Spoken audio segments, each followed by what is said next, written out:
Dzīvotājiem arī cena būs ilgtermiņā noteikti izdevīgāka, jo konkurence rada.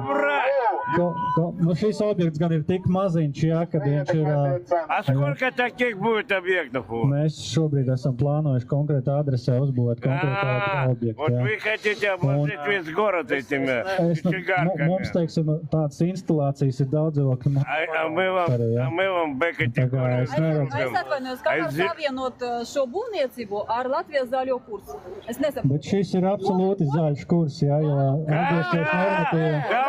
atbilstoši normatīviem aktiem tieši Eiropas direktīvas un visi šie te zaļie kursi aicina reģenerāciju ieviest, aicina atjaunojumos resursus izmantot un aicina attiecīgi kaut ko darīt ar to, ko mēs paši katru dienu ražojam un radam. Un mēs katru dienu ražojam atkritumus. Varētu iedzīvotājiem vārdu. Jā, protams. Jūs varētu arī atvilkt mazliet.